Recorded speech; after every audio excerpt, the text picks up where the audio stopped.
Welcome to the Penn State Undergraduate Bulletin.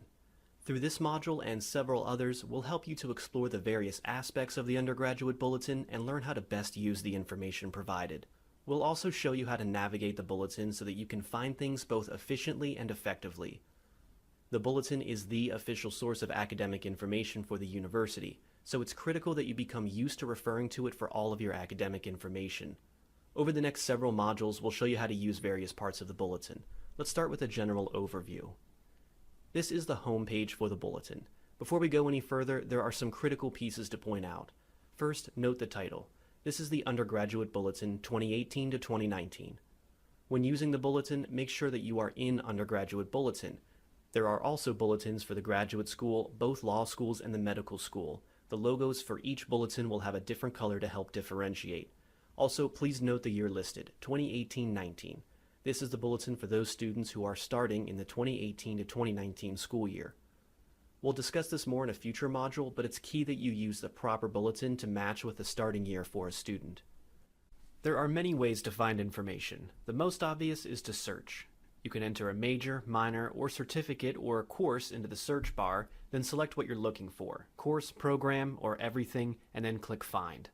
This will return all instances of your search, with programs listed first and then individual courses. If you're certain of a course you want to look up, click on Courses, then Undergraduate Courses, and it will return an alphabetized listing with index of all the courses in the Penn State course catalog.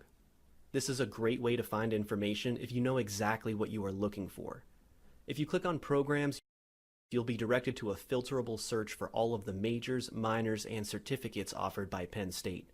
We'll talk extensively about this search in a future module, but right now, you should know that there are many ways to get to the different programs using the filters. The Campuses tab lists all of the campuses with links to the various programs that can be completed at the campus.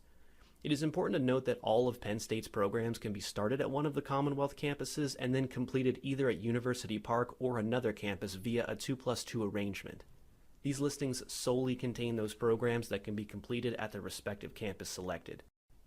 For example, if you select Abington, only those majors, minors, and certificates that can be completed at Abington will appear.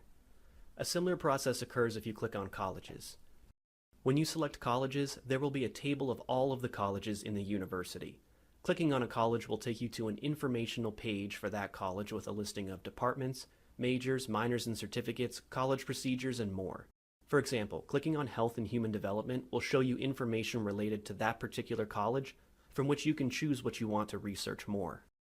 General information will allow you to select from several sections, including using the bulletin, detailed academic information with rules, policies, and definitions about academic topics related to Penn State, an overview of the general education program along with some general information and offices at Penn State. Finally, the Archive button will take you to a list of all past archives. Remember at the start when we talked about the title of the bulletin? Here's where the older versions of the bulletins are stored for those who started in a prior year. This will be discussed in more detail later. The Bulletin is an outstanding resource that needs to be the first stop for advisors, faculty, and students for the most accurate and official academic information of the university.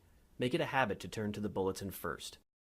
If you still have questions, please email bulletins@psu.edu.